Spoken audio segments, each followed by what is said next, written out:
Welcome back to the program. Agriculture for African youth is receiving increased attention as the continent faces a boom in the population of young people, currently estimated at 420 million.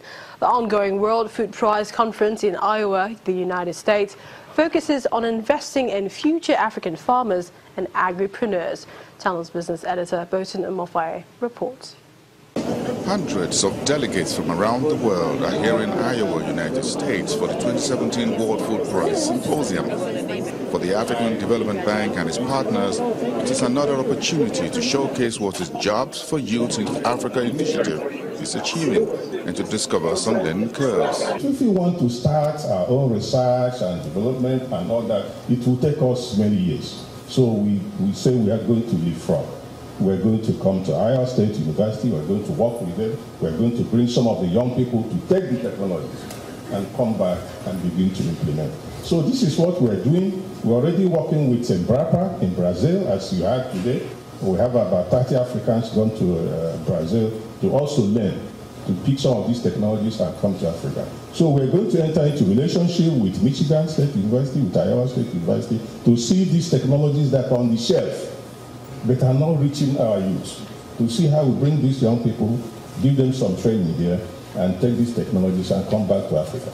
This panel, focused on investing in future African farmers and agripreneurs, speaks to areas such as technology and need to involve youths in agri-policy designs. We need to really invest in technology, and not the conventional technology, but the new technologies. And I think I would urge that the World Bank and African Development should invest in a technology of the next generation so that Africa does not have to go through the same hoop which others have gone through. So I think that's very important. The second is that anything in agriculture has to do more with entrepreneurship. I think technology, and the second thing is entrepreneurship. The entrepreneurship has to be embedded in the curriculum. Currently, we have 275 agricultural universities and institutions in Africa. Only 10 of them have entrepreneurship in their curriculum.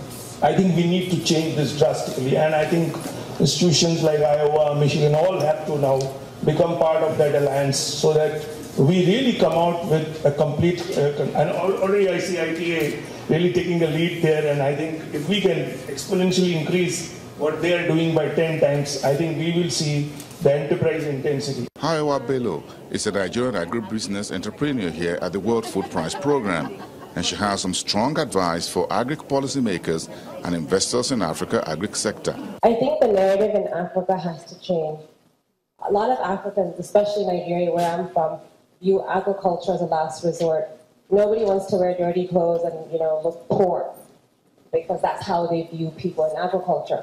So I think that narrative has to change, and for that to happen, I feel a few things must happen. Favorable government policies. We need to have policies that are favorable and realistic for our people. Now, these policies should not be policies for the U.S. market. They should be policies that are relevant to Nigerians, to people from Rwanda, Burundi, South Africa, to Africans. They should be policies that are relevant to our lives and how we do things back in Africa. For the youth already in agribusiness, this mentorship and interaction with new entrants is key. We have to share our own experience, because for going through all the challenges that you are seeing, it's really important to interact, and also it's really important for us to always be around the ones who have, gone through the challenges and succeed, So that's how, we do it. The week-long World Food Prize Symposium for 2017 was tagged the Hunger Summit, and it surely has a lot on the agenda as food for thought. Bosin Amofaye for Channels Television News. Well, let's now take a hassle-free ride on Rwanda's cashless public transport. A pay-as-you-go card system is making it easier for people to use public transport in Kigali. The cashless initiative is the first in the country that aims at developing the city's transport system in line with plans to making Kigali a world-class ICT hub. Rwanda's capital, Kigali, has switched to a card-based automated fare collection system for buses to help streamline the country's transport infrastructure and improve efficiency. Launched in 2015, the system has been adopted by the city's 3 bus operators, Kigali Bus Services, Royal Transport Services, and Rwanda Federation of Transport Companies, which cater to thousands of commuters every day.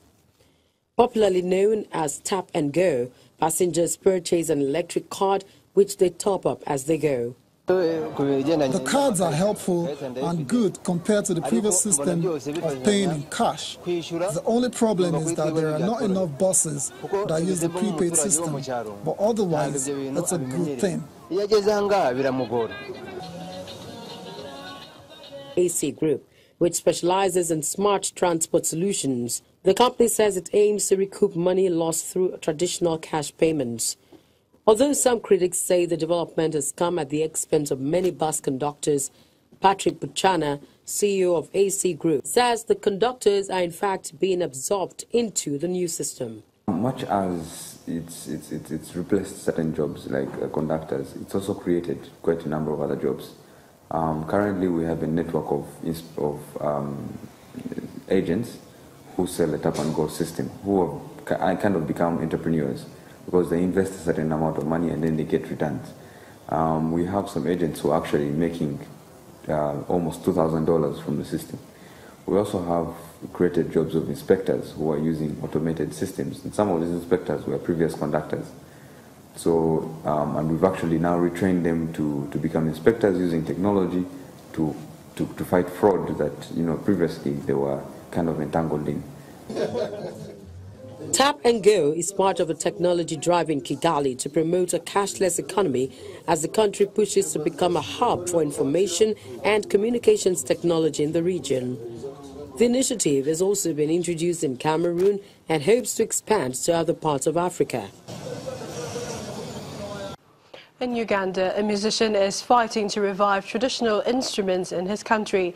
Sewa Sewa, as he's fondly called, recently designed and made a string instrument known as janzi, which he plays at his band's performances.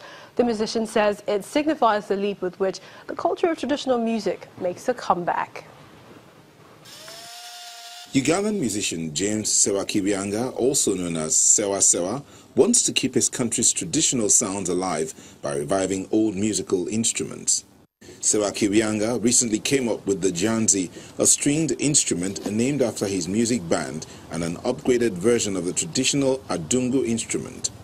The musician says he decided to modernize it to include pegs and an amplifier after it was considered to be a dangerous hand luggage whilst traveling to Europe.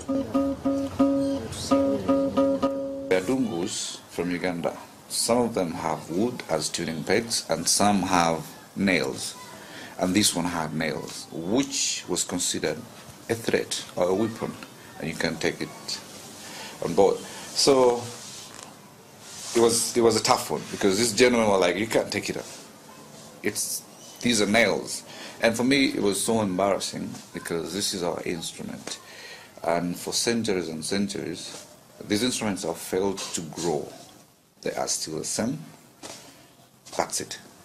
Yeah, and not just being the same. I see people come to Uganda and buy instruments as crafts because they are not instruments. Sewa Kibianga grew up with strong music influence. His father was a famous drummer and his mother a traditional Buganda dancer. He currently holds music classes for students who want to learn how to play the janzi.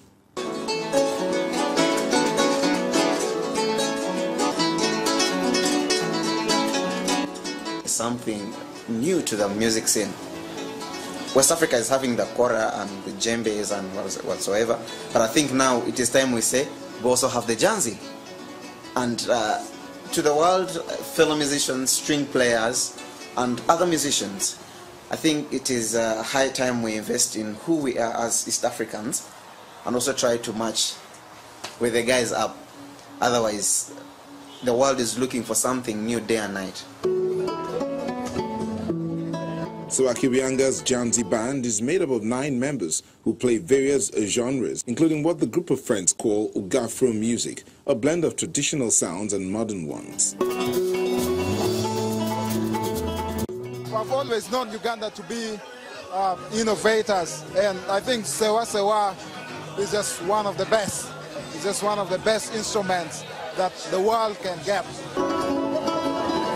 Sewa Kibianga is working on plans to produce a manual and DVD to show people how to play the Janzi. Ambassador Network Africa, many thanks for watching. I'm Millicent Walker.